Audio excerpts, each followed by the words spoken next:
I want everybody to enjoy themselves, get you some drinks and some of this new food they had. They have food. Did I say they have food? They've got food. I like food in case you didn't notice. Food's good. They have fried food too. I'm going to keep this party rolling. Y'all ready for your next comment?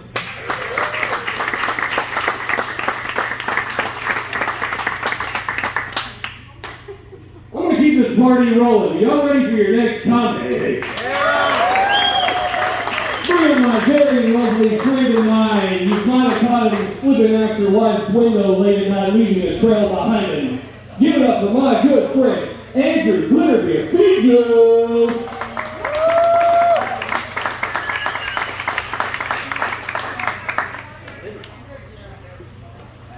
Thanks, Mike, for reminding everyone why I no longer go to Walmart and why I got rid of those Nikes. Does everybody have a good time tonight? Yeah? Good. I'm not. My hamster died recently. I know I'm like an old man who shouldn't have a hamster, but John Hamster meant a lot to me. And I just got home from work one day, and he was dead in his cage from autoerotic asphyxiation. I knew I probably shouldn't have dressed up in like the Mad Men costume, but there, came home from work, slacks down his ankles, tie wrapped around his little water bottle, dick in his hand. I couldn't even bring myself to like pull the dick out of his barrier back there. Now, I know it's kind of a fucked up joke because I work from home, and so like it was really, I could have stopped it had I just turned around. Like I didn't even care about the cane traveling. And it wasn't even the first time because Alec Guinness, my guinea pig, did the same way. I didn't give him a costume, so he was like the sports joke himself, like pretending he's Obi-Wan. I don't know how, well, okay, I do. I know exactly how I came up with an autoerotic asphyxiation joke. It's because of Asian appropriation. I was out to dinner one night with my girlfriend and a friend of ours, and she was like, hey, what have you been up to lately? And I was like, oh, well, we just watched the newest Doctor Strange movie, which made me think of the first Doctor Strange movie, of course, with, the ancient one, which in the comic books was a gross Asian stereotype. Had like a mustache, like the squinty eyes, yellow skin. It's terrible. And so Marvel's like, I know what we'll do, we'll fix it by just giving the girl a little white one. So like it could like fix like all of the bad stereotypes. They're like, nah, fuck it, kill the swing, she's great. And it wasn't even the first time they did it either. Because Iron Man 3, y'all remember Iron Man 3? The shittiest Iron Man movie? Yeah, Ben Kingsley was the Mandarin. And the Mandarin was another gross Asian stereotype character. Same characteristics, like the squinty eyes and the yellow skin and everything.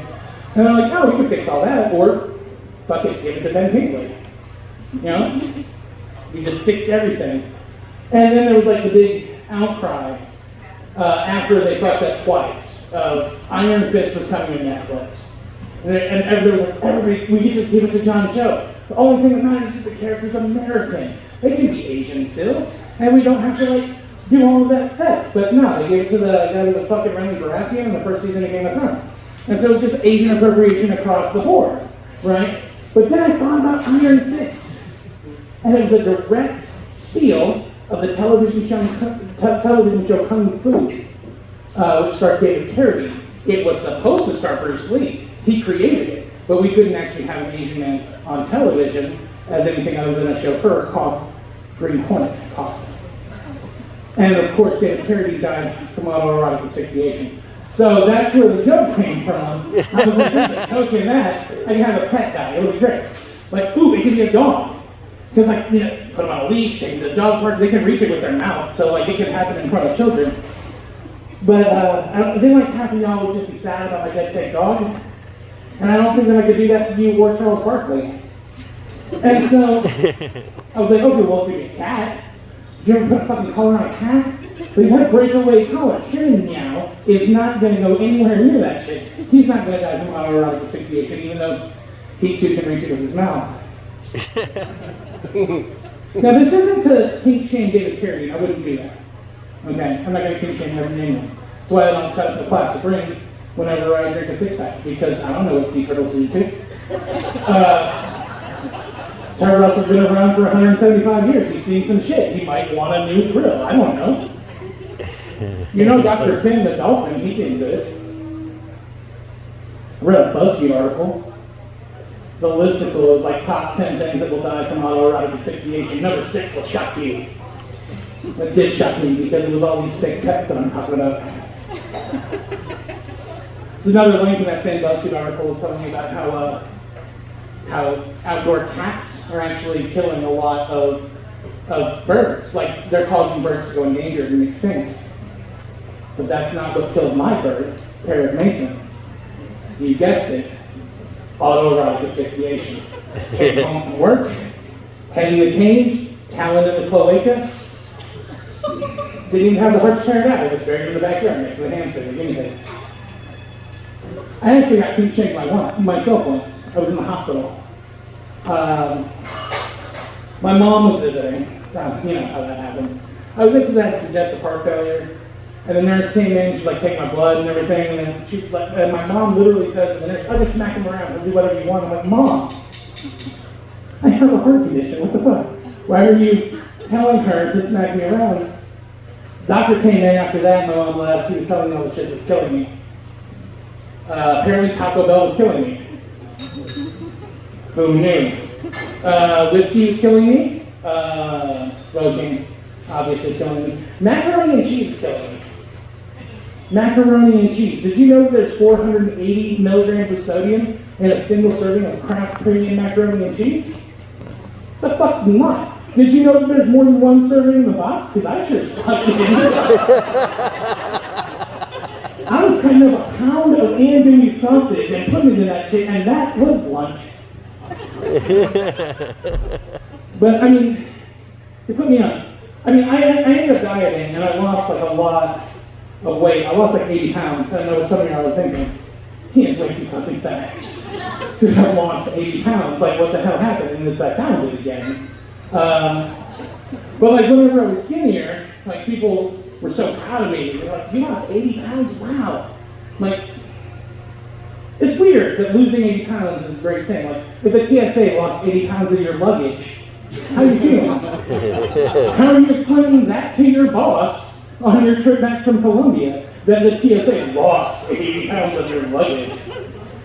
8 pounds, that's like a third grader, right? Okay, so like some of you are like, that's a fat third grader, and it's even more fucked up that you're fat-shaming an imaginary child. But if you lose a third grader in the mall, now you're like linking hands with some stranger and walking through the woods, you know? But no, if it's a fat man losing 80 pounds, then it's great. Going on water, like liquid restrictions. I'm limited to 64 fluid ounces of liquid a day, and none of them are supposed to be whiskey, but I'm working with them. He also told me that like watermelon counts as liquid, like tomatoes count as liquid, like cherries count as liquid. Like when you add up all of the actual food that I eat that counts as liquid, I'm limited to 4 thimbles of water a day. That's it. That's not even the full thimbles. It's like the little Monopoly thimbles. I fucking hate Monopoly. Like, it's the worst game. I own 4 copies because I'm not doing dishes. But I told my doctor that it's kind of silly that he thinks that congestive heart failure is killing me, because I know how I'm gonna die. When I was 18, I stubbed my pinky toe and it started bleeding. Yeah, I guess from the silence that you two have heard, the scourge that is bleeding stubbed pinky toeosis. I was on the phone with the person at the time, and it hurt like hell. And I was like, I just stubbed my pinky toe and I'm bleeding, and that's when I knew that I was mortal. Because like bleeding stubbed pinky toeosis is fucked. Like it can show up as anything. It can show up as like kidney failure, or like a heart attack, or a self-inflicted gunshot wound, autoerotic asphyxiation. But like, you know, the medical examiner, nobody's gonna believe him, you know. So he's just gonna say, just bury him in the backyard next to his guinea pig and his hamster. It's what they would have wanted. Alright, everybody, that's my time. My name is Andrew Fetus. Thank you for listening to my autoerotic asphyxiation. Y'all keep it going one more time, my buddy Andrew Fetus. Yeah.